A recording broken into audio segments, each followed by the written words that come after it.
Essas coisas farão sentido para alguns e não farão. Você quer ser curado.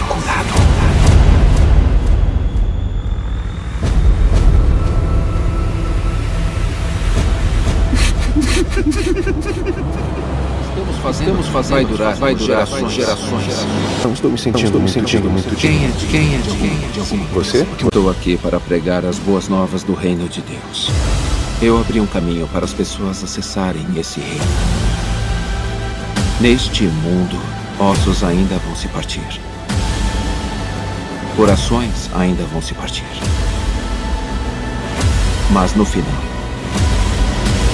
a luz vai vencer as trevas.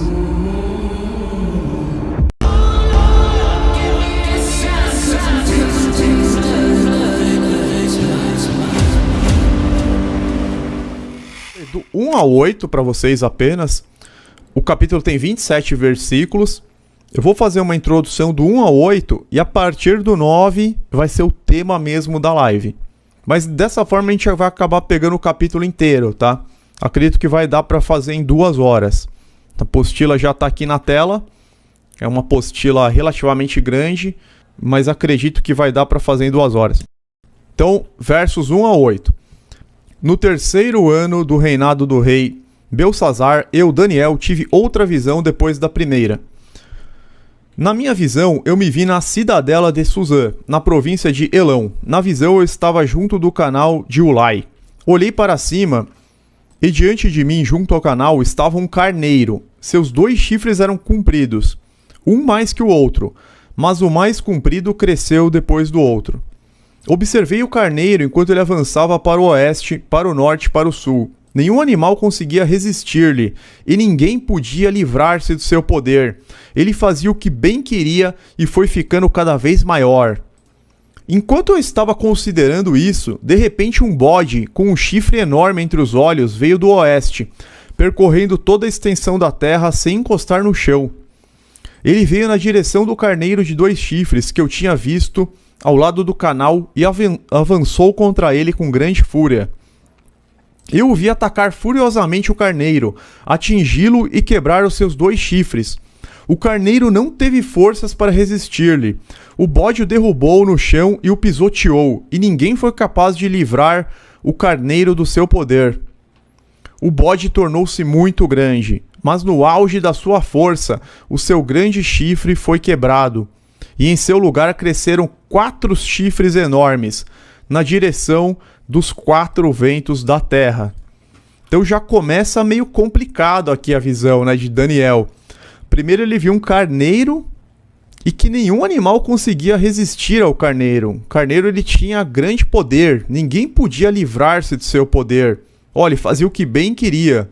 Então enquanto o Daniel estava se impressionando com o carneiro, de repente veio um bode com um chifre enorme. E o bode ele acabou com o carneiro, que a gente vê aqui, né? Eu vi atacar furiosamente o carneiro, quebrar os 2 chifres. O carneiro não teve força para resistir, foi pisoteado. E quando o bode tornou-se muito grande, no auge da sua força, o seu grande chifre, ele tinha um chifre só, muito grande. Esse chifre ele foi quebrado e em seu lugar cresceram 4 chifres enormes.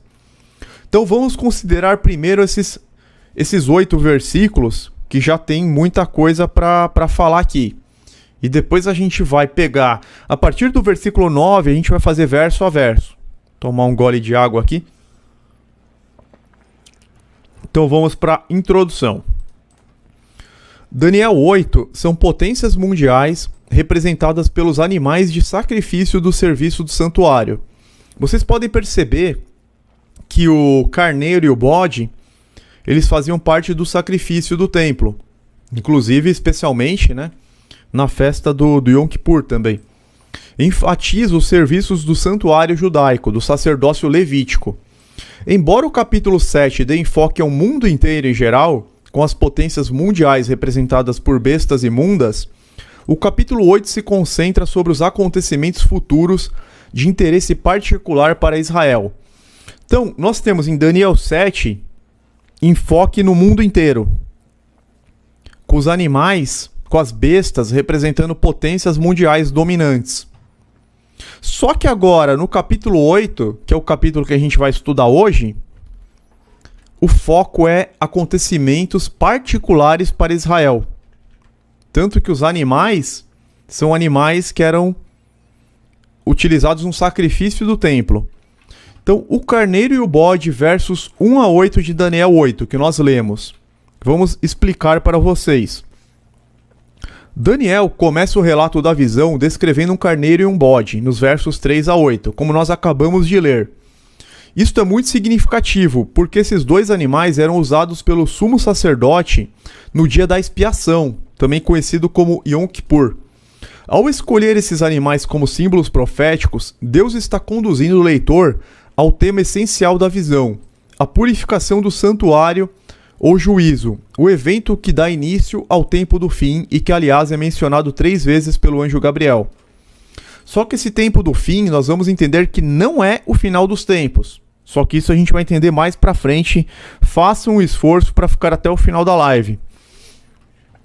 O primeiro elemento na sequência profética é um carneiro com 2 chifres, símbolo da Média e da Pérsia. Então, o carneiro, os 2 chifres, os 2 reinos, né, Média e Pérsia. Chifres, em profecia, são reinos ou reis. Poderes, né, reinos ou reis. A desigualdade dos chifres refere-se às diferenças de força entre os 2 reinos, com o detalhe de que o mais forte subiu por último. Embora os medos tivessem surgido primeiro, os persas tornaram-se os membros dominantes desta união. Então você vê 2 chifres, um maior que o outro, né? O mais forte subiu por último, porque o reino persa ele se sobrepôs ao dos medos.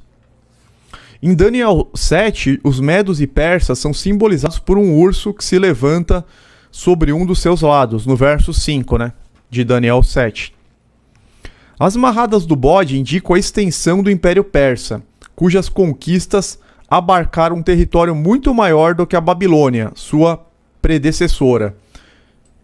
Em virtude de seu poder, nenhuma nação podia resistir diante dos persas. Então os persas, o rei Ciro, eles chegaram a conquistar rei Dário III, né? Conquistar a Babilônia. Na época do rei Belsazar, filho do Nabucodonosor. E na época eles eram a nação, assim, o reino mais forte do mundo. Porém, outro animal, entra em cena. Agora a gente vai falar do bode. Enquanto eu estava considerando isso, de repente um bode com um chifre enorme entre os olhos veio do oeste, percorrendo toda a extensão da terra sem encostar no chão. Então, a gente vê que o bode ele derrota o carneiro.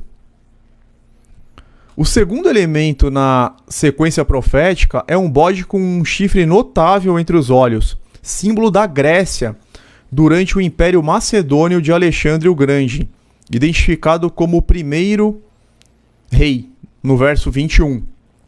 O bode vinha do ocidente porque a Grécia localizava-se ao ocidente do Império Persa. O fato de o bode não tocar no chão ao deslocar-se revela a velocidade com que Alexandre empreendeu suas conquistas.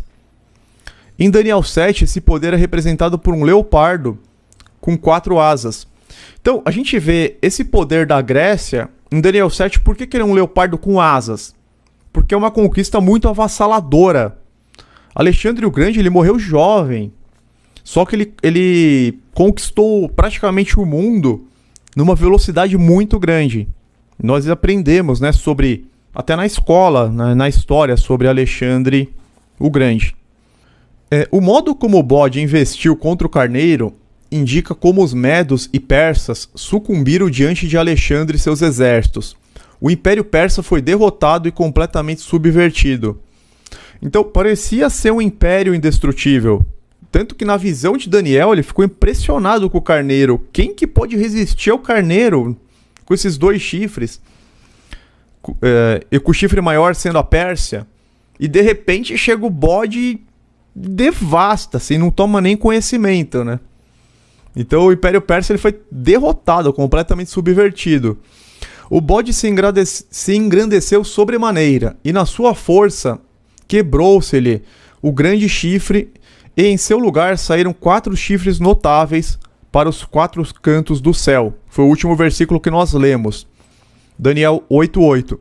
Então esse chifre grande, ou seja, o império de Alexandre o Grande, o próprio Alexandre o Grande, né, que representa o chifre grande, ele morreu, de repente ele morreu jovem.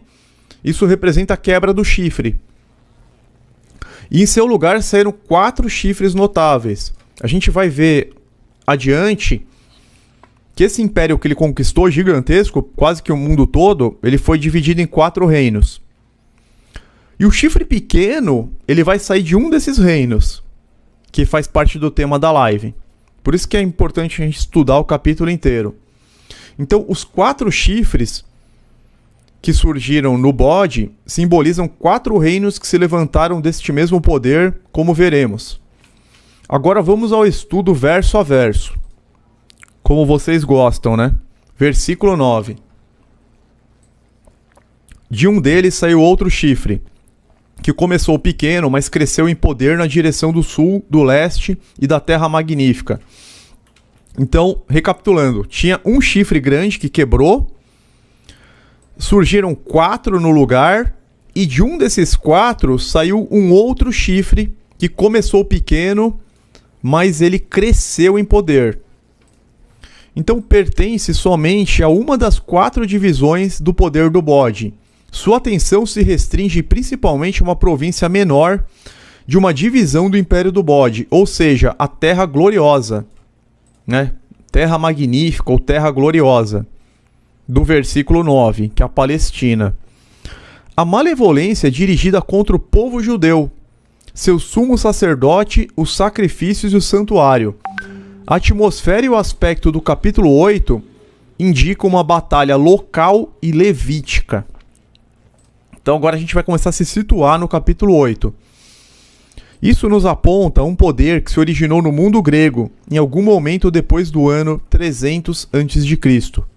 Daniel 8:23, no final do reinado deles, quando a rebelião dos ímpios tiver chegado ao máximo, surgirá um rei de duro semblante, mestre em astúcias. Que seria o final das 4 divisões do Império Grego. Não pode haver nenhuma dúvida de que aqui Gabriel identifica o chifre pequeno do versículo 9 como um rei de feroz catadura. A palavra hebraica para rei no versículo 23 é Melech, e significa um rei, rei real, segundo a definição de Strong. A palavra Melech não se traduz nunca como reino ou poder mundial ou império. Por que eu estou falando isso? Para ficar claro que esse chifre pequeno, que surge de um dos 4 reinos, ele não é Roma. Ele não é o poder papal. O chifre pequeno de Daniel 7 é Roma, o papado. Mas em Daniel 8 não. Então a palavra em hebraico significa rei, um rei pessoal, uma pessoa. Gabriel usa a mesma palavra hebraica Melech para identificar o chifre grande do bode, no versículo 21, o qual todos os eruditos bíblicos concordam que se refere a Alexandre o Grande. No versículo 23, a palavra reinado vem da palavra hebraica Malkut, que significa um domínio, império, reino, reinado, reino real, segundo a definição de Strong. Portanto, Gabriel fez uma óbvia distinção ao usar essas 2 palavras. Eis aqui o que Gabriel disse. De um Malkut, domínio, reinado, império, reino, se levantará um Melech, um governante, um rei. Então fica muito claro aqui no hebraico que de um império sairia um rei, uma pessoa. Procedendo desde o versículo 23, se faz referência ao rei em uma forma pessoal.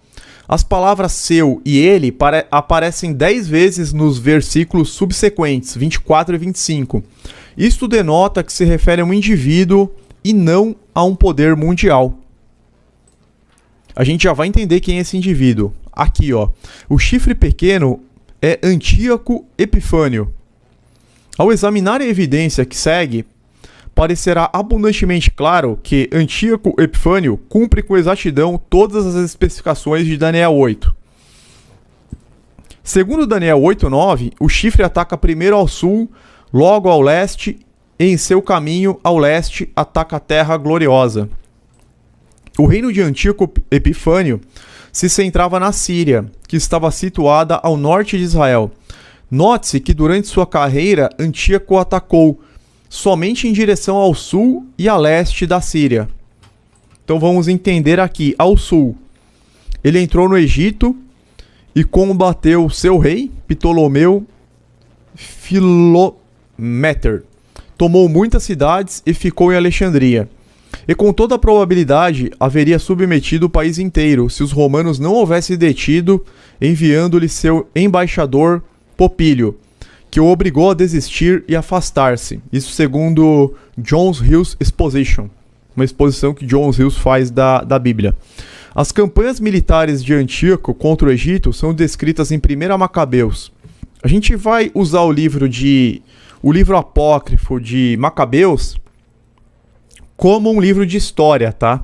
E não como um livro inspirado. Então consta aqui, ó, desta maneira ocuparam as cidades fortes na terra do Egito, e ele tomou seus despojos, e depois que Antíoco havia atacado o Egito, regressou novamente no ano 143 e subiu contra Israel e Jerusalém com uma grande multidão. Então ele subiu contra Israel. E ao leste, que fala na passagem, em direção à Armênia e Pérsia, os astrópatas na Média e os países mais além do Eufrates, aos quais fez pagar-lhe tributo. Então, a gente vai usar aqui Macabeus como um livro de história. Porque, estando muito perplexo, decidiu entrar na Pérsia para receber os tributos dos países e reunir muito dinheiro. Por este tempo, viajando Antíoco por altas regiões, ouviu dizer que Elemias, no país da Pérsia, era uma cidade de grande renome por suas riquezas, sua prata e seu ouro, e que havia nela um templo muito suntuoso, no qual havia coberturas de ouro e peitorais e escudos que havia deixado ali Alexandre, filho de Felipe, o rei da Macedônia, que reinou primeiro entre os gregos. Então a terra gloriosa, Antíoco atacou inesperadamente a terra de Israel, matando milhões de judeus na tentativa de esmagar a religião judaica. O campo de operações de Antíoco estava precisamente nas 3 áreas que Daniel menciona. Antíoco não foi um chifre grande em um cenário grande. Foi um chifre pequeno que desempenhou um grande papel em um cenário pequeno. Então isso é uma coisa local, mas que ele quase extirpou o judaísmo. Sua conquista do Egito e seu ataque contra o judaísmo podem certamente ser descritos como extremamente grande no cenário da história do Oriente Médio durante este período. Pode-se argumentar que, de todos os inimigos do judaísmo, Antíoco Epifânio foi o que esteve mais perto de extirpar a religião. Então, foi pior do que o ataque de Tito Vespasiano. O ataque de Tito Vespasiano matou milhares. Só que também espalhou eles pelo mundo. E o ataque de Antíoco, ele quase que extirpou mesmo. Seu ataque contra o judaísmo somente pode ser descrito como extremamente grande.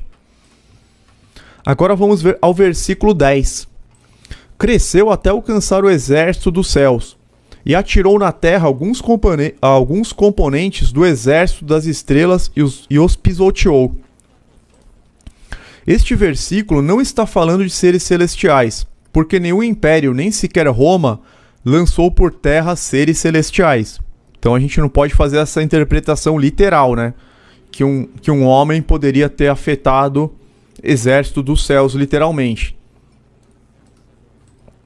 Tanto a Bíblia como os apócrifos judeus usam uma linguagem similar para descrever os sacerdotes e governantes do povo hebreu. Eis alguns exemplos. Os filhos de Jacó são descritos no sonho de José como estrelas. Gênesis 37:9. Em Isaías 24:21, os governantes judeus são chamados no céu as hostes celestes. Em 2 Macabeus 9:10, se descreve a Antíoco como homem que pensou um pouco antes que poderia alcançar as estrelas do céu. Então aqui é uma linguagem metafórica para descrever os sacerdotes e governantes do povo hebreu. Albert Barnes, em suas notas sobre Daniel, explica: alguns do exército e das estrelas lançou por terra. O chifre pequeno pareceu crescer até as estrelas e retirou-as de seus lugares e as lançou por terra. Em cumprimento disto, o Antíoco derrubou e pisoteou os príncipes e os governantes e a hoste santa, o exército de Deus. Tudo o que se entende aqui se cumpriu com o acréscimo do que ele fez ao povo judeu. Ver 1 Macabeus 1 e 2, Macabeus 8 e 2. Ele extirpou com indignação e desapreço. Nada poderia expressar melhor a conduta de Antíoco com relação aos judeus. Está na página 345 do livro de Albert Barnes. A gente vai entender que ele teve todo esse poder porque, na verdade, era o juízo de Deus. Deus estava utilizando ele como um instrumento de juízo para punição, para causar uma severa punição. Agora vamos para o versículo 11. Tanto cresceu que chegou a desafiar o príncipe do exército, suprimiu o sacrifício diário oferecido ao príncipe e o local do santuário foi destruído. O verso 11 já dá uma boa dica para a gente se situar, porque fala suprimiu o sacrifício diário oferecido ao príncipe. Isso é mais uma prova de que a profecia ela é local para Israel, ao contrário do capítulo anterior, ao contrário do capítulo 7, que é uma profecia que envolve o mundo inteiro. Infelizmente, Daniel 8 ele foi usado incorretamente por uma denominação, não sei se só por uma denominação ou por mais, para tentar prever a volta de Cristo. Mas não tem nada a ver. Tanto que não se cumpriu, né? Guilherme Miller previu a volta de Cristo em 1844, pegando os 2.300 dias, como 2.300 tardes e manhã, como se fossem dia-ano. E o que aconteceu? Chegou em 1844, Jesus não voltou. Então a gente tem que interpretar esse capítulo, essa profecia, no contexto exato que ele se apresenta, que é relacionada a Israel. Então, quem é o príncipe do exército? Strong define príncipe, Sar, como cabeça, capitão, chefe, general, governante, guarda, senhor, amo, príncipe soberano, administrador. Só fazendo um parênteses aqui, porque nem todo mundo sabe, a concordância de Strong é uma concordância baseada na Bíblia do Rei James, elaborada sob a direção do professor de teologia no Drew Theological Seminar Dr. James Strong, e publicada pela primeira vez em 1890. Trata-se de uma referência cruzada, remetendo cada palavra presente na edição bíblica King James ao termo existente no texto na linguagem original. Então, uma referência cruzada, que eles pegam as palavras e remetem ao termo existente na linguagem original, ou grego, ou hebraico. O objetivo da concordância de Strong é oferecer um índice de referência bíblico, palavra por palavra, permitindo que o leitor possa localizar todas as ocorrências de um determinado termo na Bíblia. Desta forma, Strong oferece um modo de verificação de tradução independente. Porque às vezes uma palavra ela é traduzida de uma forma 20 vezes e traduzida de outra forma 2 vezes. Aí você fala, poxa, por que 20 vezes eles traduziram assim e 2 vezes eles traduziram diferente? E aí você começa a entender algumas coisas. Às vezes tem uma ou outra tradução tendenciosa. E a gente consegue, com essa concordância de Strong, escapar disso. Então, só fiz um parênteses, mas seguindo aqui. O chifre pequeno ele se engrandecia contra o cabeça, capitão soberano do exército. Antíoco fez isso literalmente durante seu governo, quando o sumo sacerdote Onias foi exilado e mais tarde assassinado da maneira mais cruel. Então ele conseguiu afrontar o sumo sacerdote. Primeiro ele foi exilado e depois ele foi assassinado cruelmente. Além disso, Antíoco, de maneira figurada, se engrandeceu contra o mais poderoso príncipe dos exércitos, que seria o próprio Deus. Ele se colocava acima de Deus. Isso a gente até consegue ver em Daniel 11. Deixa eu pegar aqui para vocês uma passagem de Daniel 11, para vocês verem o nível de loucura, né, que chegou esse rei. Pegar aqui Daniel, capítulo 11, acho que está lá pelos versos 30 e alguma coisa. Daniel 11:36. E este rei fará conforme a sua vontade, e levantar-se-á e engrandecer... Deixa eu pegar na NVI, porque fica mais fácil de entender. A linguagem da Almeida ela é um pouco rebuscada. Até recomendo que o Antigo Testamento seja estudado na NVI, porque fica mais fácil de ler.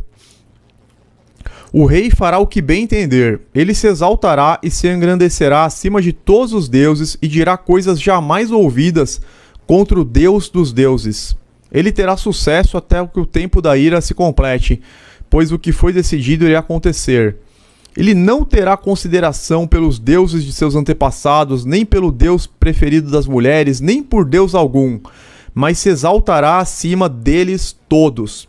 Ele se exaltou acima do próprio Deus, do Criador. Isso está em Daniel 11, 36 e 37, que reforça aqui o que está sendo dito em Daniel 8, 11, tá? Então ele se engrandeceu contra o mais poderoso príncipe dos exércitos, o próprio Deus. A alcunha até o Antíoco o declarava como esplendor radiante, em forma humana, do divino, um Deus manifestado em carne. Ele se considerava um Deus manifestado em carne. Isso tem aqui, vou deixar a bibliografia, depois vocês vão ficar com a apostila. Antíoco lançou um cruel ataque contra o santuário judeu e a religião judaica, com o intento de fazer desaparecer a religião judaica. Proibiu o sacrifício costumado de cordeiros e profanou o santuário. A gente está falando aqui do sacerdócio levítico, né? O livro de Macabeus descreve como foi tirado o sacrifício costumado, aquele sacrifício contínuo. Vou até trocar a palavra para contínuo, que fica mais fácil. E como foi desolado o santuário. Em sua arrogância, entrou no santuário e tirou o altar de ouro e o candelabro e todo o mobiliário. Então ele não tinha reverência nenhuma. Ele chegou no santuário, tirou o altar, jogou o candelabro no chão, todo o mobiliário, quebrou tudo, não tinha nada, nenhum temor. Ele se considerava o próprio Deus, ele não tinha nenhum temor. Depois a gente vai ver como ele morreu. Fique até o final, que é uma coisa impressionante. É uma coisa impressionante que vai acontecer com ele. O ataque de Antíoco contra a religião judaica foi a pior crise que enfrentaram os judeus entre o cativeiro babilônico no ano 606 a.C. e a destruição de Jerusalém no ano 70 d.C. Depois de 2 anos, a situação no santuário piorou.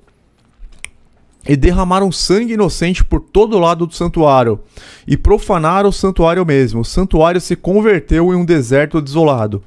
Eles chegaram a fazer até sacrifício a Zeus, a deuses pagãos. Eles chegaram até a sacrificar animais imundos. No templo de Deus, eles sacrificaram animais imundos. Aconteceu isso. Então foi o pior ataque ao judaísmo. Se você pegando entre o cativeiro babilônico e o ataque de Tito Vespasiano em 70 d.C. O objetivo de Antíoco era destruir a religião judaica e fazer com que todo o povo da Palestina se unisse e adotasse sua religião pagã sob pena de morte. Ele ordenou: então o rei escreveu a todo o reino dizendo que todos deveriam ser um só povo e que cada um deveria renunciar às suas próprias práticas pessoais e suspender as ofertas vivas e os sacrifícios das libações dos santuários. Isso está em 1 Macabeus também, como documento histórico. Versículo 12 de Daniel 8. Por causa da rebelião, o exército dos santos e o sacrifício diário foram dados ao chifre. Ele tinha êxito em tudo que fazia, e a verdade foi lançada por terra. Olha isso. O sacrifício diário era dado ao rei, ao próprio Antíoco, não a Deus mais. A Bíblia diz que essas calamidades vieram sobre os judeus por causa de suas transgressões. Em outras palavras, foram os pecados dos judeus que trouxeram sobre eles esta calamidade. Foram os judeus os que de fato tomaram a iniciativa de helenizar Jerusalém. O problema é esse. Os judeus, eles já estavam querendo seguir deuses estrangeiros. Eles não estavam fazendo a vontade de Deus, não estavam cumprindo seus mandamentos. Eles já estavam adorando deuses estranhos. Eles já tinham caído na idolatria. Então esse chifre pequeno foi levantado para castigá-los. Tanto que a gente vai entender que o poder dado a esse rei foi Deus que deu o poder para ele fazer isso. Uma delegação de judeus proeminentes veio de Antioquia, pouco depois que Antíoco assumiu o poder, pedindo permissão para converter Jerusalém em uma Antioquia e levantar o sinal distintivo de uma cidade helênica, o ginásio. Mais tarde, depois que Antíoco deu posse a seu próprio sumo sacerdote, o ginásio foi construído e logo fervilhavam jovens sacerdotes que perseguiam o ideal helênico de força e beleza. Então eles estavam preocupados ao culto ao corpo, à beleza, esses ideais gregos, né? Eles não estavam preocupados com as coisas de Deus. Dando sequência aqui, versos 13 e 14. Então, ouvi 2 anjos conversando, e um deles perguntou ao outro: quanto tempo durarão os acontecimentos? Essa parte é importante, hein? Essa parte vamos prestar bastante atenção, que vai falar desse período aí de 2300. Eu vou ler novamente.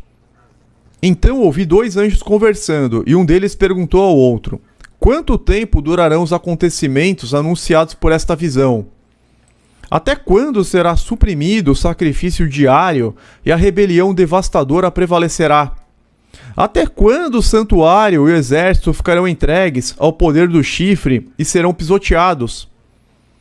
Ele me disse: isso tudo levará 2.300 tardes e manhãs, então o santuário será reconsagrado, ou purificado na maioria das versões.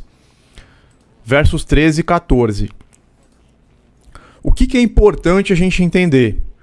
Primeiramente, aqui não se aplica o princípio de dia por ano, ou seja, cada dia representando um ano, de Números 14:34 e Ezequiel 4:6.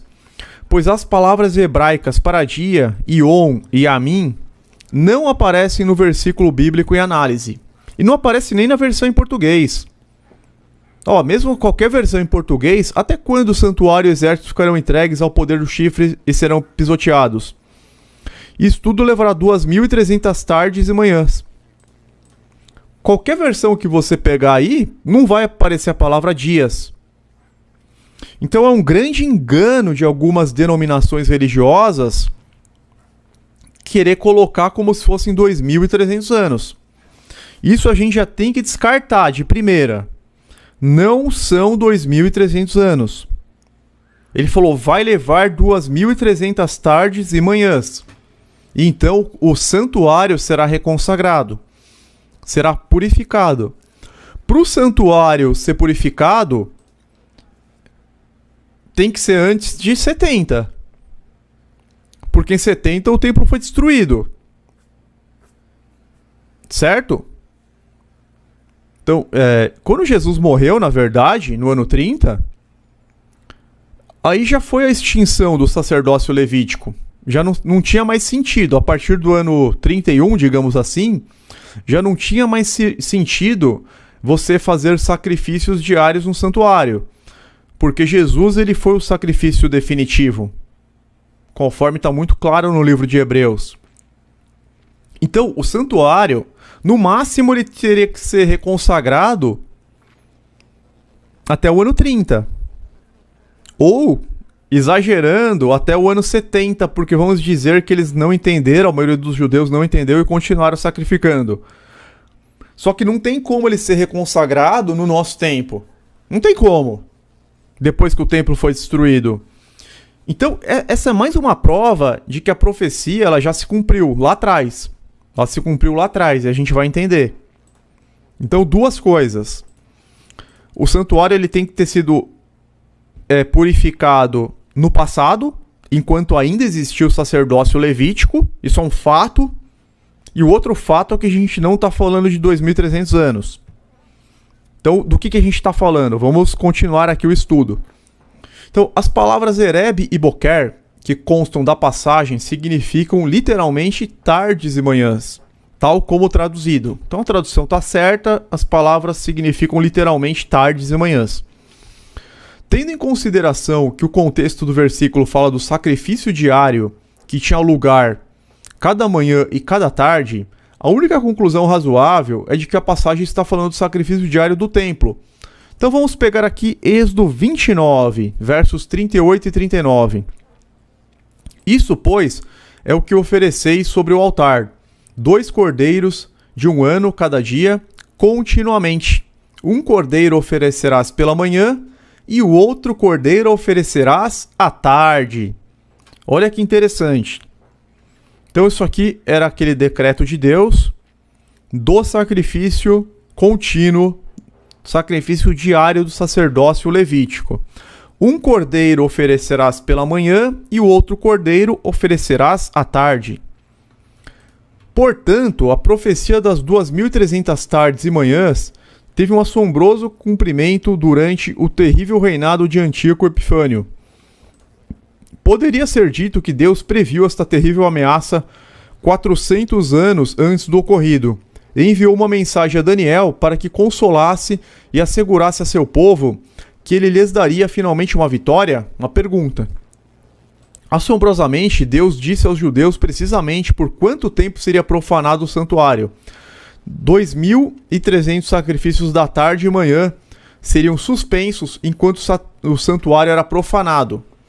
Então Deus ele deu essa profecia para Daniel 400 anos antes de acontecer. Ele até fala para Daniel selar a profecia porque ainda demorar no final. Ele fala isso, quer ver? Deixa eu pegar aqui no final. Aqui, ó, verso 26. A visão das tardes e das manhãs que você recebeu é verdadeira. Sela, porém, a visão, pois refere-se ao futuro distante. Então ia demorar 4 séculos ainda para acontecer isso. Porém, quando os judeus estivessem passando por isso, se eles recorressem às Sagradas Escrituras, ao livro de Daniel, eles veriam que teria um fim, que ia durar um determinado tempo.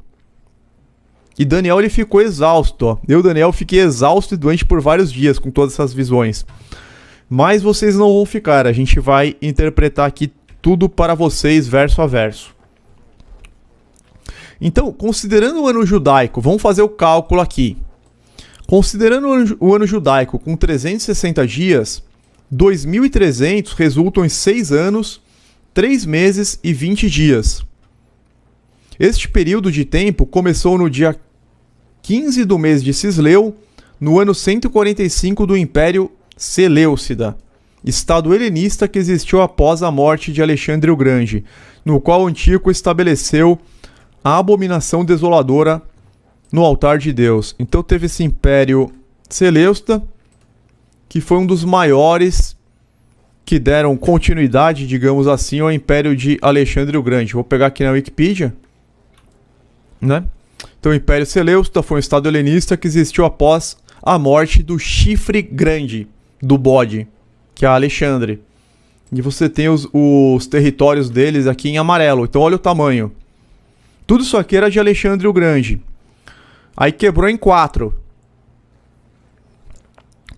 Quebrou em 4. Cassandro, Ptolomeu, Seleuco, Lisimaco. Cada um ficou com uma parte. O Antíoco surgiu desse amarelo aqui. Então ele bate certinho com a história, tá? Daniel 8 ele bate exatamente com a história. Quem gosta de história vai entender tranquilamente. Agora, olha que interessante. Vocês vão entender até mais pra frente uma profecia de Mateus 24. Esse estudo, agradecer a presença de 206 pessoas. Para quem não entendia uma passagem de Mateus 24, daqui a pouco a gente vai chegar nela. Então, 360 dias, que é o ano judaico, resultam em 6 anos. Vamos pegar aqui, né? 360 vezes 6 daria 2.160 sacrifícios. Por isso que é 6 anos, 3 meses e 20 dias. Aí vai dar certinho 2.300 sacrifícios. Vai dar certinho. Então, foi esse o período de tempo. 6 anos, 3 meses e 20 dias. Isso já aconteceu. 1 Macabeus, capítulo 1, 59, fala: no 5º e 20º dia do mês faziam sacrifício sobre o altar do ídolo, que estava sobre o altar de Deus. Este foi o princípio de intenso sofrimento para os israelitas, que decidiram permanecer fiéis a Deus. Judas Macabeu se sentia ultrajado pela justiça que se estava cometendo contra o santuário de Deus. Então, na verdade, o Judas Macabeu, ele formou um exército para ir contra Antíoco. E isso deu origem àquela festa que é o Hanukkah, ou Chanukah. Também faz parte da história. Por isso que essa festa a gente vai entender daqui a pouco.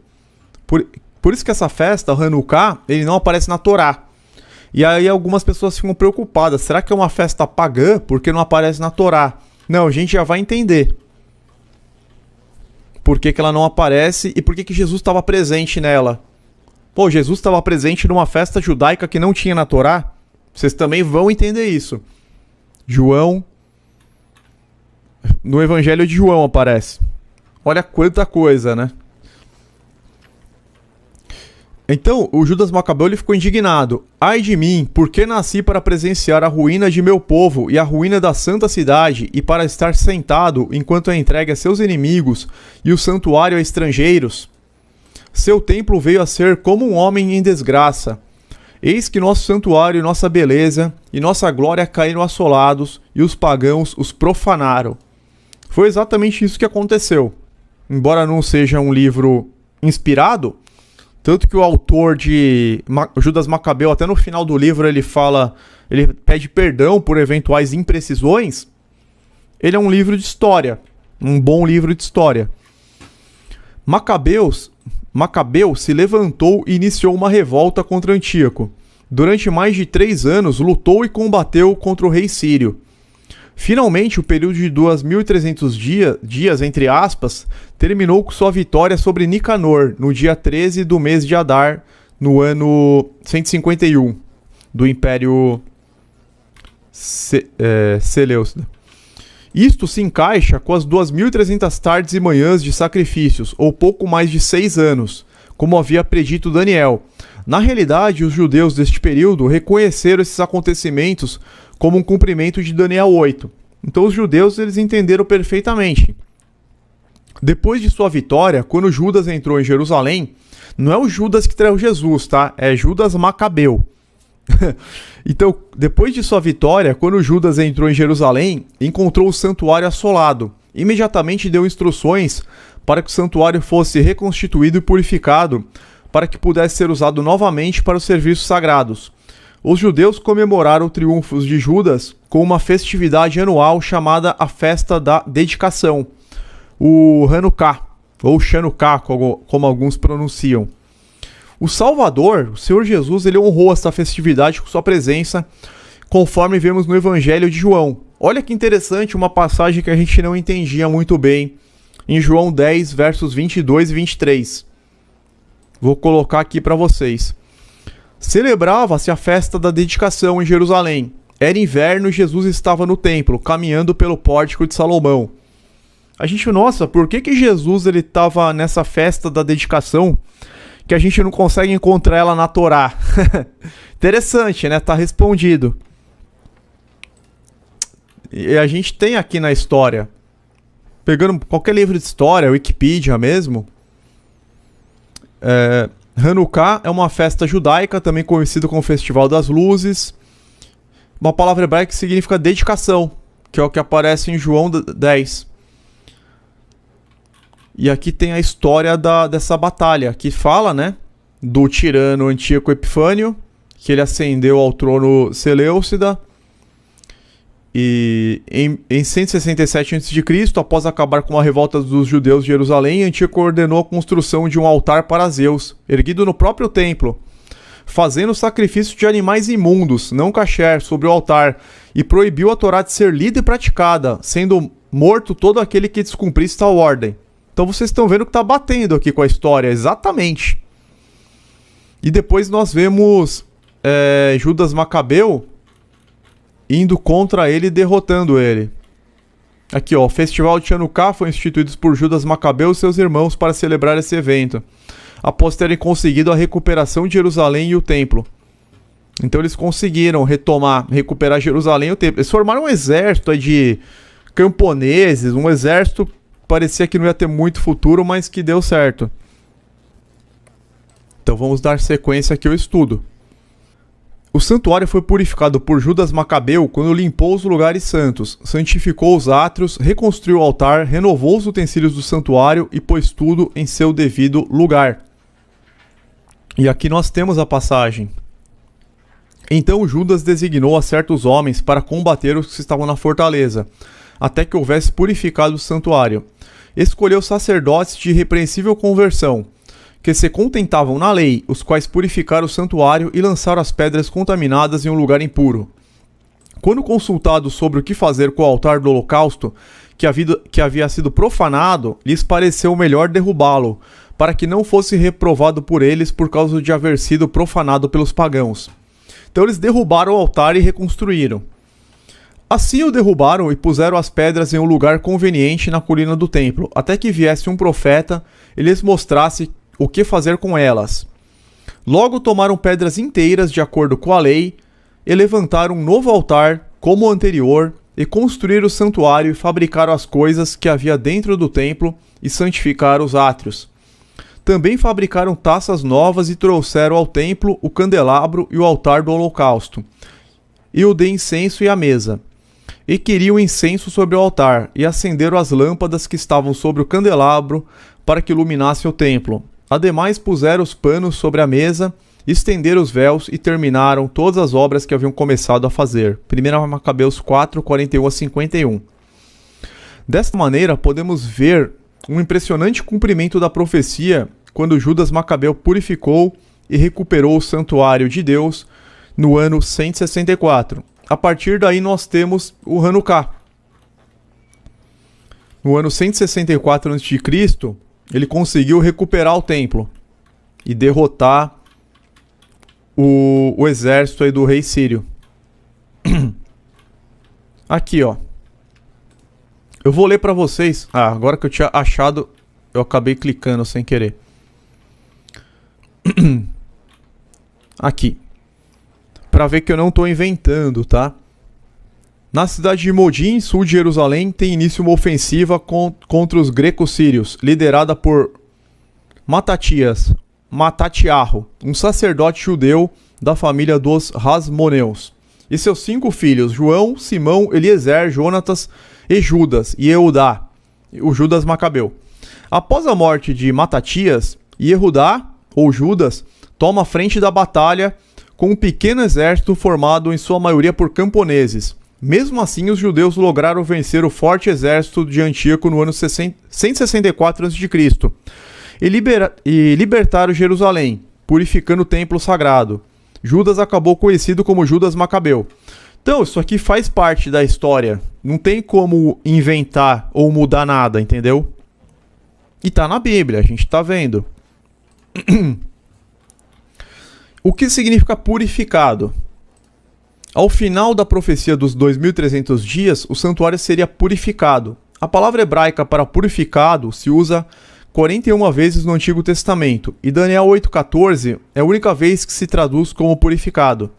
Na realidade, a palavra significa recuperar ou justificar. Então, na definição de Strong, a gente pode traduzir a palavra tzadak como justificar, como limpar, recuperar. Então tem várias formas de traduzir. Algumas bíblias em inglês falam o santuário será restaurado. Você tem várias bíblias que coloca como restaurado. E nas nossas versões em português, por exemplo, na NVI tá, o santuário será reconsagrado. Na Bíblia de Jerusalém, será feita justiça ao santuário. Tem até um comentário aqui interessante. Comentário da Bíblia de Jerusalém, item M da página 1570. Será feita justiça, isto é, o santuário será reintegrado em seu direito. Olha que interessante. Porque ele estava sendo usado para sacrifícios para deuses pagãos. Inclusive sacrifícios de animais imundos. Só que ao final das 2.300 tardes, que são 6 anos, 3 meses e 20 dias, ele foi reintegrado em seu direito. Na NVT também. Então o templo será restaurado. É isso que significa o purificado, restaurado, reconsagrado. Que foi o que de fato ocorreu e deu início ao Hanukkah. Então, o santuário ele está sendo recuperado de haver sido pisoteado e derrubado pela abominação desoladora. Nossa, aqui vai ser muito interessante também, pessoal. Pedir atenção das 200 pessoas que estão acompanhando com a gente, porque vocês vão entender perfeitamente uma parte lá de Mateus 24. Mateus 24 é meio complicado, né? A escatologia. Porque Jesus ele responde basicamente 3 perguntas em Mateus 24. Quando os discípulos estavam impressionados com o templo, né? Eles falaram, só pegando aqui um parênteses do Novo Testamento. E quando Jesus ia saindo do templo, aproximaram-se dele seus discípulos para lhe mostrar a estrutura do templo. Que eles estavam impressionados, que era muito lindo, né? Grande. Jesus, porém, lhes disse, não vedes tudo isso? Em verdade vos digo que não ficará aqui pedra sobre pedra que não seja derrubada. E estando assentado no Monte das Oliveiras, chegaram-se a eles, os seus discípulos em particular, dizendo, dize-nos quando serão essas coisas, e que sinal haverá da tua vinda e do fim do mundo. Então os discípulos eles fazem 3 perguntas. Quando que vai ser derrubado o templo? Não vai ficar pedra sobre pedra? E que sinal haverá da tua vinda e do fim do mundo? E Jesus começa a responder, e tem uma hora que a gente não entende muito bem os versos 15 e 16, que ele fala o seguinte, quando, pois, virdes que a abominação da desolação, de que falou o profeta Daniel, está no lugar santo, quem lê, entenda. Então os que estiverem na Judeia fujam para os montes. Ele dá isso como sinal para fugir. Quando acontecer isso, quando vocês verem a abominação da desolação de que falou o profeta Daniel, que está no lugar santo, vocês fujam. E será que as pessoas entenderam? Nosso irmão Hélio José de Macedo, ele clamou a Deus para revelar o que iria ocorrer com seu povo. Ele recebeu um anjo no momento da sua oração. Justamente, você vê muito Daniel clamando. Em Daniel 9, que nós já estudamos aqui no canal, você vê Daniel prostrado aqui de joelhos, orando, suplicando mesmo. E eu dirigi o meu rosto a Senhor para o buscar com orações e súplicas, com jejum e saco de cinza. E orei ao Senhor meu Deus, e confessei e disse, Senhor, Deus grande e tremendo, que guardas a aliança e a misericórdia para com os que te ama e guarda teus mandamentos. Pecamos e cometemos iniquidades, e procedemos impiamente, fomos rebeldes, apartando-nos de teus mandamentos e teus juízos. Assim, Daniel ele está se humilhando aqui. E na realidade, ele próprio, assim, você não vê ele indo contra Deus. O povo judeu pecou muito, né? Mas ele pede perdão pelos pecados dele, pelo pecado do povo. Ele faz jejum, ele se humilha, ele se veste de saco de cinza. Então ele foi um homem, um servo fiel, um bom servo. E as palavras desse livro, elas são verdadeiras, elas são de Deus. Elas são inspiradas pelo Espírito Santo de Deus. Então vamos entender essa passagem aqui de Mateus 24 agora.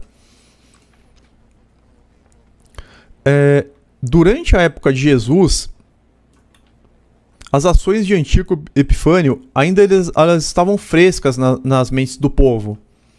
Eles entenderam que Antíoco era a abominação desoladora. O historiador judeu Flávio Joséfo, um contemporâneo de Jesus, escreveu sobre Antíoco. Flávio Joséfo ele chegou a viver na mesma época de Jesus, no século I.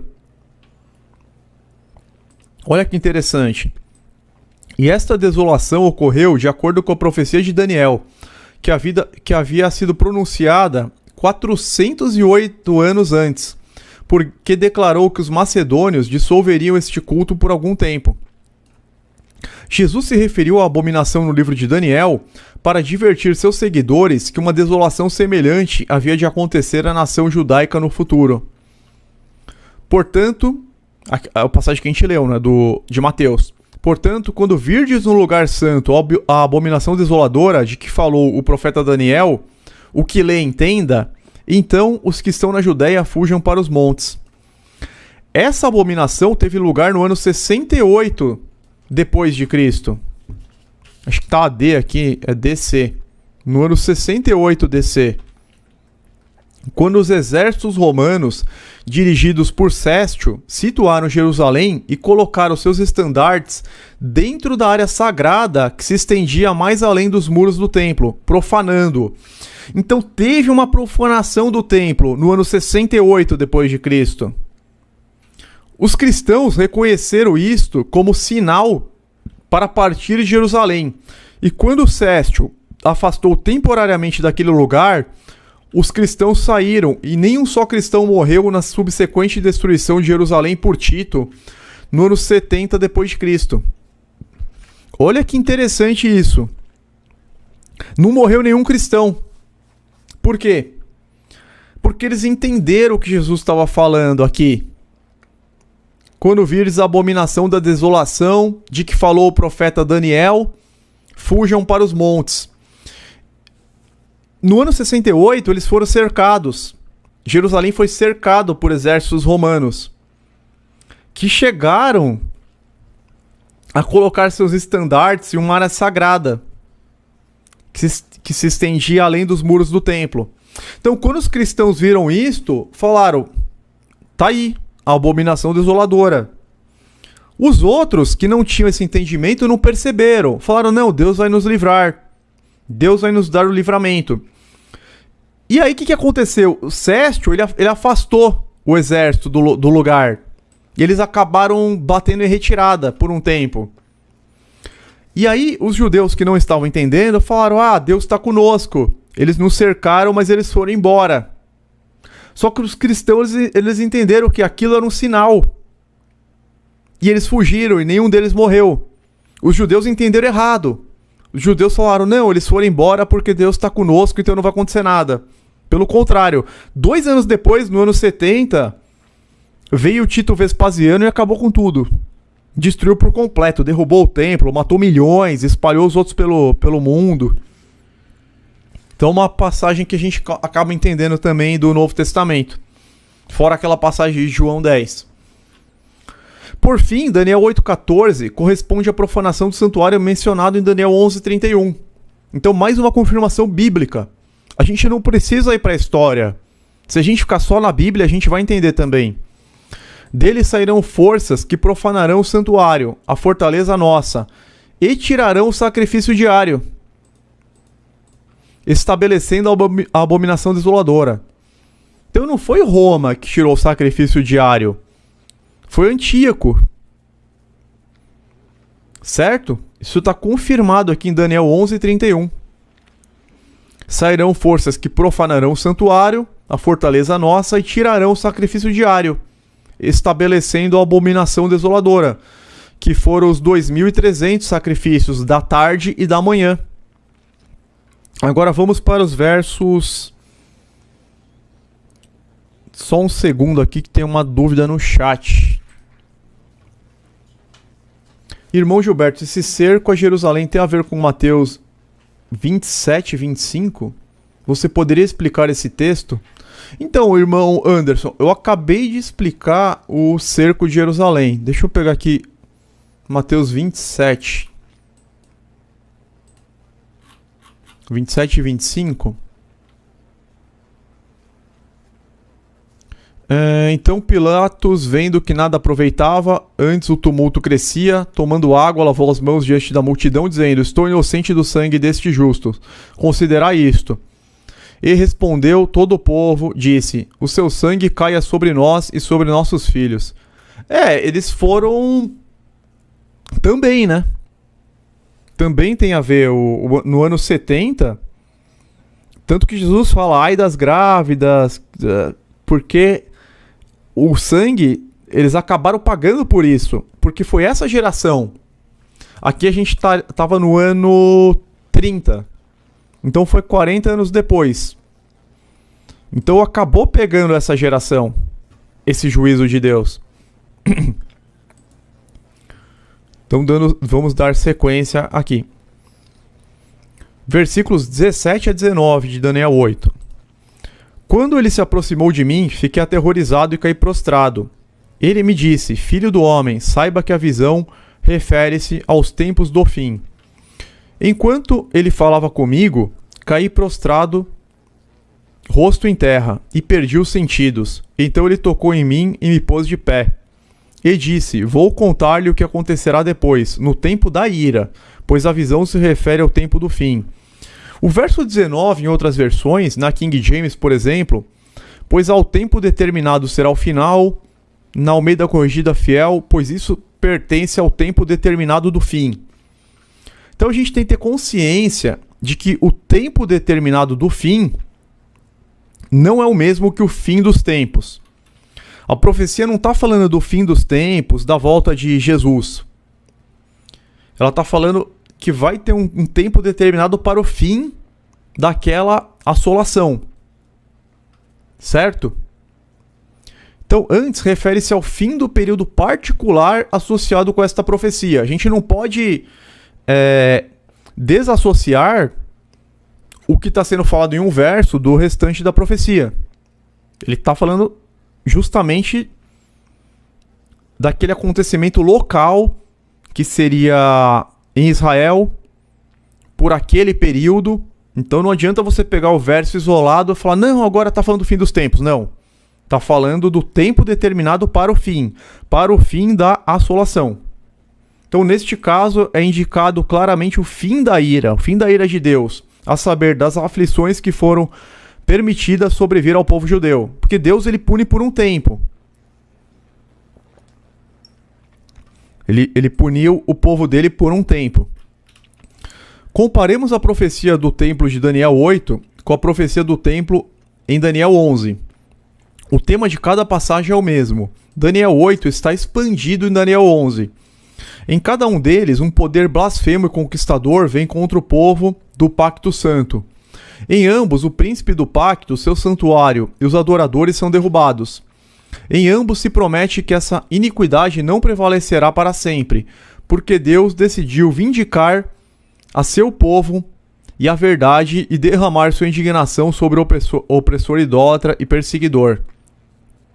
Essa vindicação sem demora não há de ter lugar senão ao tempo do fim, ou seja, depois dos 2.300 dias, entre aspas, né, que seriam as tardes e manhãs, que equivalem a 6 anos, vou colocar aqui 6 anos, 3 meses e 20 dias, que nós vimos acima e fizemos as contas. Então nós já vimos aqui essa passagem de Daniel 11, 35 e 36. Alguns dos sábios cairão para serem provados, purificados e embranquecidos, até o tempo do fim. Viu? Até o tempo do fim, não até o fim dos tempos. Porque se dará ainda no tempo determinado. No tempo determinado, está muito claro. Este rei fará segundo a sua vontade, e se levantará e se engrandecerá sobre todo Deus, contra o Deus dos deuses, falará coisas incríveis e será próspero, até que se cumpra a indignação, porque aquilo que está determinado será feito. Depois vocês vão ver como ele morreu. Que morte terrível que ele teve depois que ele cumpriu o propósito divino. Nenhum homem pode se engrandecer diante de Deus. Então a gente vai ver o que ele fez com esse rei poderosíssimo, que derrubou até as estrelas dos céus, né? Derrubou até o sumo sacerdote. A gente vai ver o que aconteceu com ele daqui a pouco. Então vamos examinar a seguir a explicação do anjo Gabriel nos versos 20 a 23. O carneiro, voltando lá pro início, né? O anjo começa a explicar para Daniel. O carneiro de 2 chifres que você viu representa os reis da Média e da Pérsia. Então Daniel 8:20. Quem estava discordando de mim? Da onde você tirou isso? Quem disse que esses 2 chifres são os reis da Média e da Pérsia, né? O pessoal tinha um ou outro discordando. É que ele não leu o capítulo até o final, porque no próprio capítulo está falando. Então o carneiro de 2 chifres representa os reis da Média e da Pérsia. O bode peludo é o rei da Grécia. E o grande chifre entre os seus olhos é o primeiro rei. Ou seja, Alexandre o Grande, não teve outro. Não tem como a gente sair disso. Não tem como a gente inventar, tá? Então Alexandre o Grande, ele foi um rei grego antigo da Macedônia, nascido em 356. Sucedeu o rei Felipe II, no trono com 20 anos de idade apenas. Passou a maior parte de seus anos no poder em uma série de campanhas militares sem precedentes através da Ásia e Nordeste da África. Até os 30 anos havia criado um dos maiores impérios do mundo antigo, que se estendia da Grécia para o Egito ao Nordeste da Índia. Morreu invicto em batalhas e é considerado um dos comandantes militares mais bem-sucedidos da história. Ele nunca perdeu uma batalha. Ele morreu invicto em batalhas. Só que ele morreu cedo. Durante sua juventude, Alexandre foi orientado pelo filósofo Aristóteles até os 16 anos. Olha que interessante. Depois vocês podem ler sobre ele aqui. Quebrou o poder da Pérsia em uma série de batalhas decisivas, mais notadamente as batalhas de Ipso, deixa eu corrigir aqui, de Ipso e Guagamela. Em seguida derrubou o rei persa Dário III. Ele que derrubou o Dário III. Conquistou a Pérsia em sua totalidade. Neste ponto, seu império se estendia do mar Adriático ao rio Indo. Depois, no verso 22, os 4 chifres que tomaram o lugar do chifre que foi quebrado são 4 reinos que surgirão da nação daquele rei, mas não terão o mesmo poder. Então nós temos primeiro o grande chifre do bode peludo, que é o primeiro rei. Tá escrito aqui em Daniel 8:21. Depois nós temos 4 chifres que tomaram o lugar dele. São 4 reinos que surgiram da nação daquele rei, mas não terão o mesmo poder. Isso está na própria Bíblia, tá? Não está em apócrifo não, está em Daniel 8:21, Daniel 8:22. E quais são esses reinos? Os reinos dos sucessores de Alexandre após a batalha de Ipso em 301 a.C. O Alexandre ele morreu aos 32 anos de idade, subitamente, sem deixar qualquer herdeiro ou sucessor. Morreu de repente, Deus o levou. E depois nós temos os reinos, vou resumir aqui para vocês. Então tem o reino de Cassandro, o de Lisímaco, o Seleuco e o de Ptolomeu I. O Antíoco ele veio desse reino aqui, Seleuco, que eu mostrei para vocês o mapa. Esse amarelo, que é o maior. Tá vendo? Tá bem pequenininho aqui, reino de Seleuco. Tá escrito na legenda em amarelo. Então ele veio, o chifre pequeno veio desse. Olha que interessante, o verso 23 agora. No final do reinado deles, quando a rebelião dos ímpios tiver chegado ao máximo, surgirá um rei de duro semblante, mestre em astúcias. Então, no final desses 4 reinos, vai surgir um rei de duro semblante. É um rei, pessoa mesmo, não é Roma. Não tem como ser Roma. É um rei pessoal, mestre em astúcias.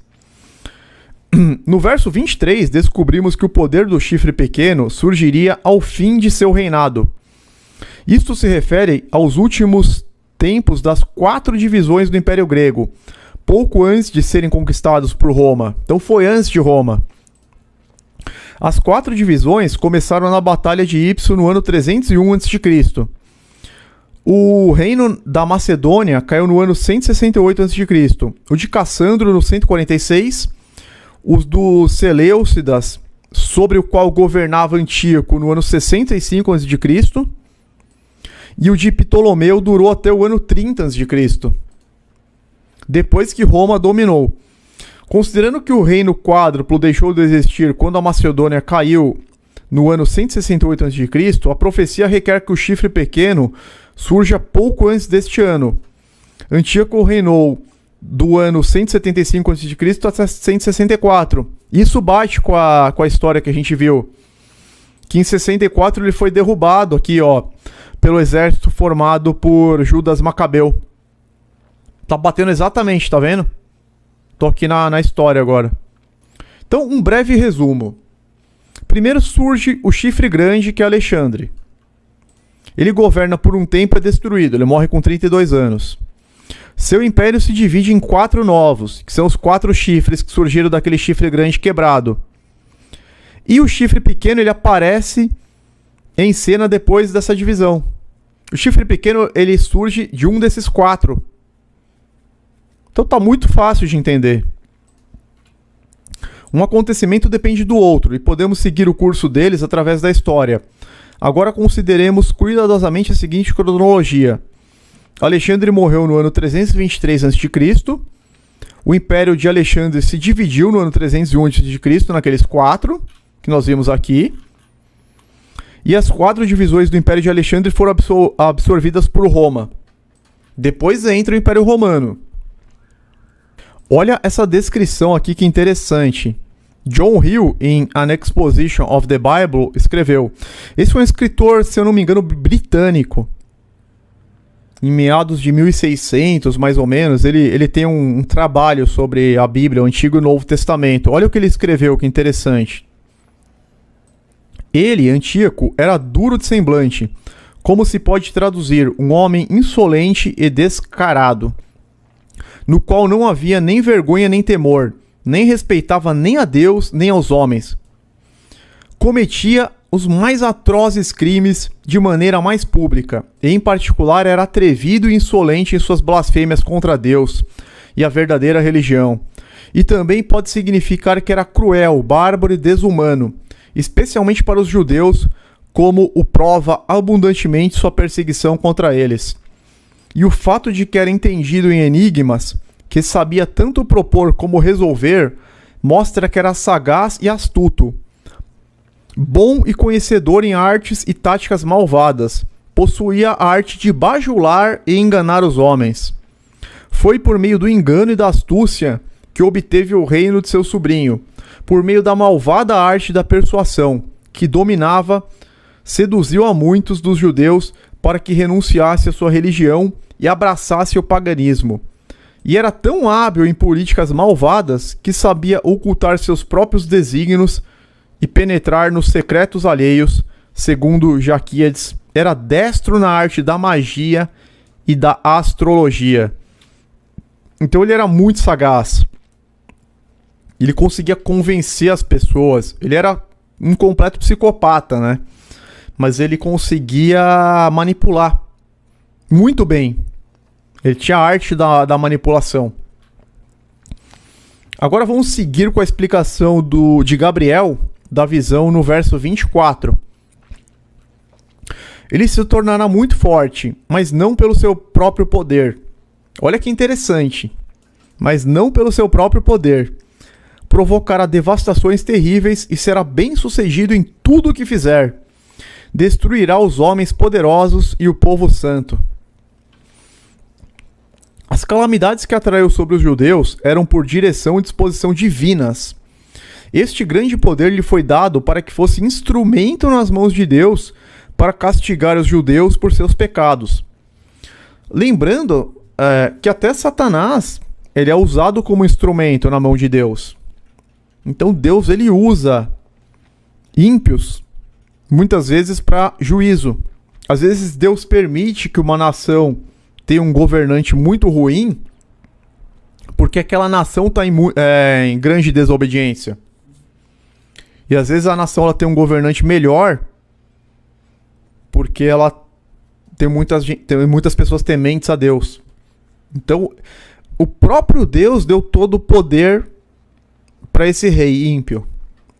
Uma situação semelhante ocorreu muito antes na história de Israel, quando Deus enviou Elias a ungir um rei sírio, em 1 Reis 19:15, que mais tarde faria estragos a um Israel rebelde, que a gente vê em 2 Reis, capítulo 13, do 3 ao 22. A maneira pela qual Antíoco arrasou a santa cidade e massacrou a muitos hebreus é um notável cumprimento da profecia de que provocará devastações terríveis e será bem sucedido em tudo que fizer. Destruirá os homens poderosos e o povo santo. E o anjo Gabriel continua explicando aqui no verso 25. Com o intuito de prosperar, ele enganará muitos e se considerará superior aos outros. Destruirá muitos que nele confiam e se insurgirá contra o príncipe dos príncipes.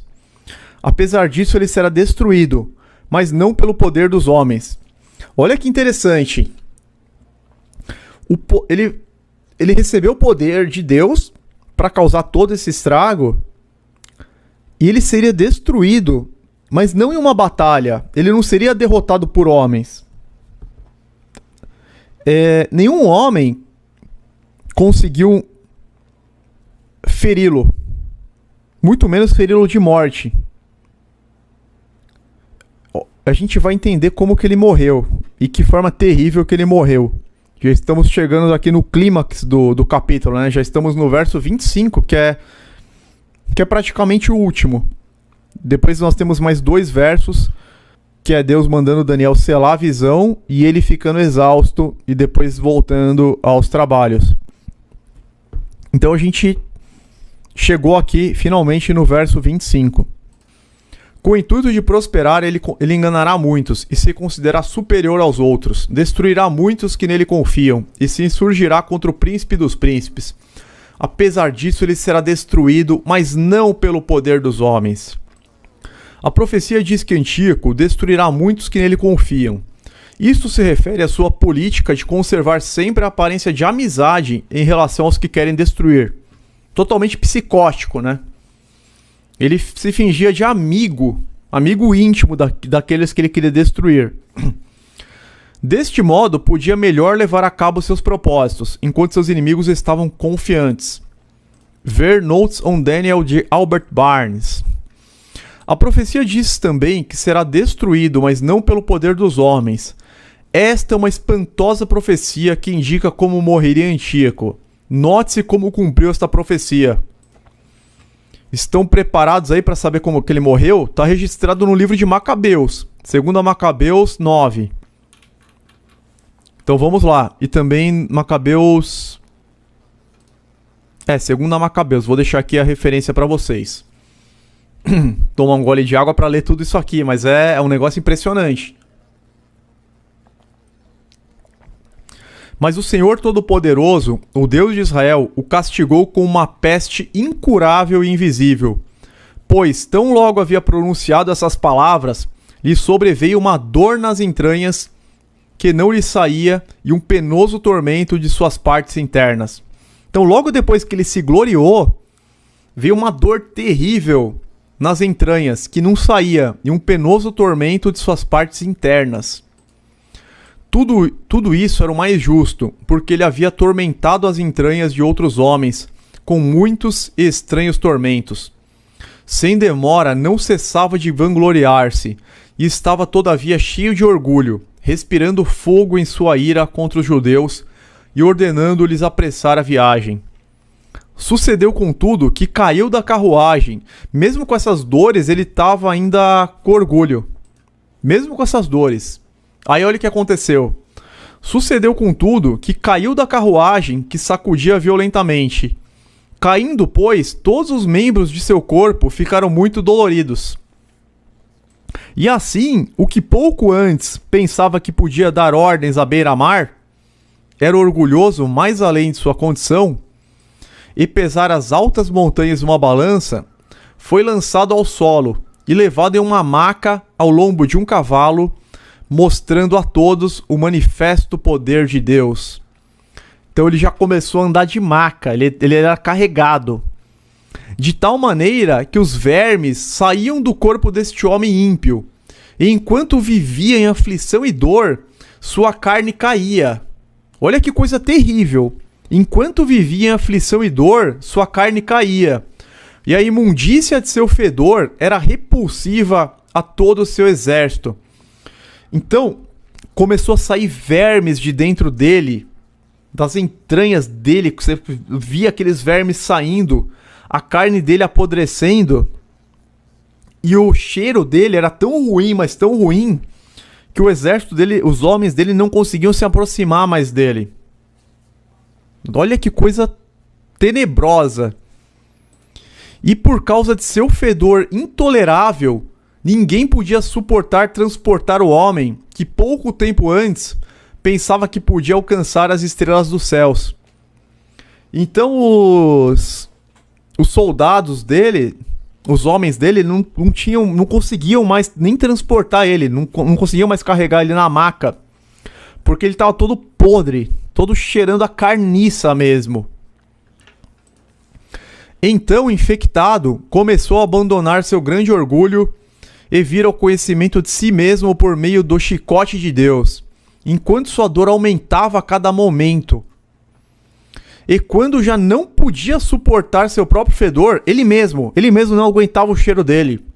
Ele vomitava com o cheiro dele. E quando já não podia suportar seu próprio fedor, disse essas palavras: há que submeter-se a Deus. Um homem mortal não deve considerar-se a si mesmo, orgulhosamente, como se fosse Deus.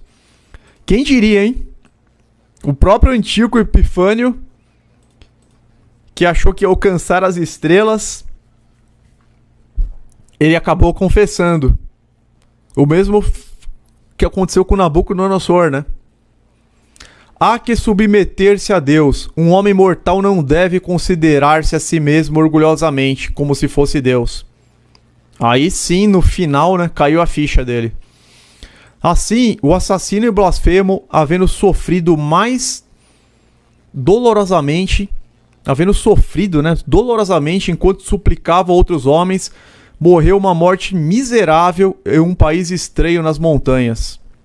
Então foi dessa forma que Antíoco, o chifre pequeno que surgiu de um dos 4 chifres, morreu. Vocês estão vendo o que acontece com quem quer se exaltar acima de Deus, né? Com quem quer colocar o seu orgulho.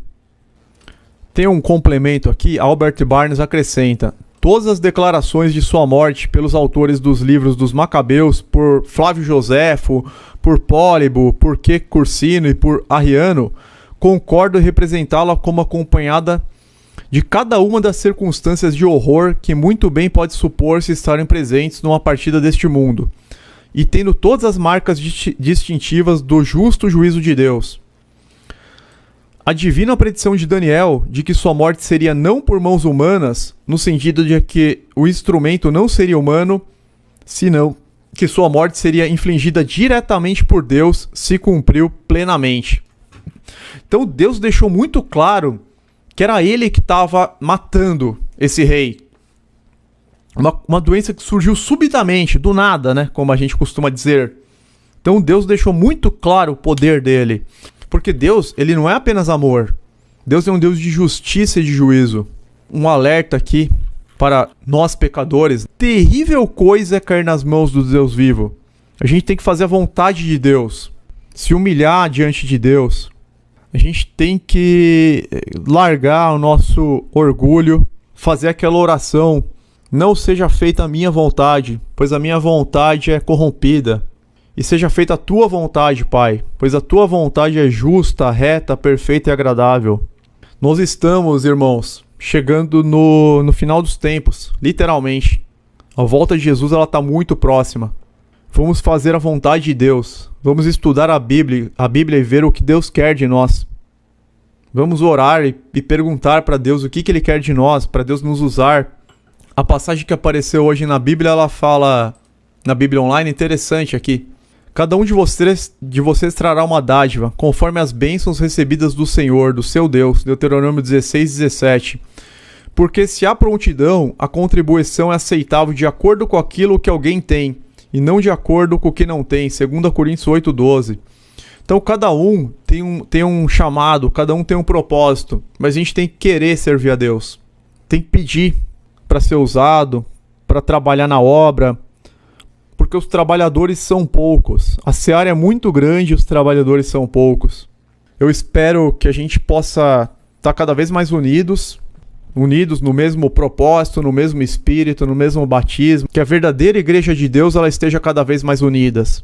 Tá bom, irmãos? Então nós vamos ficando por aqui. Quero agradecer a presença e a participação de todos e desejar que vocês fiquem na paz e na proteção do Eterno. Fiquem com Deus. Em nome de... Essas coisas farão sentido para alguns e não farão. Você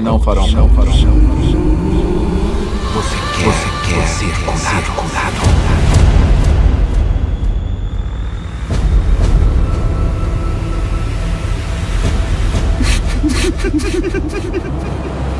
Estamos fazendo, vai durar gerações. Não estou me sentindo muito Quem é de alguma Você? Estou aqui para pregar as boas novas do reino de Deus. Eu abri um caminho para as pessoas acessarem esse reino. Neste mundo, ossos ainda vão se partir. Corações ainda vão se partir. Mas no final, a luz vai vencer as trevas.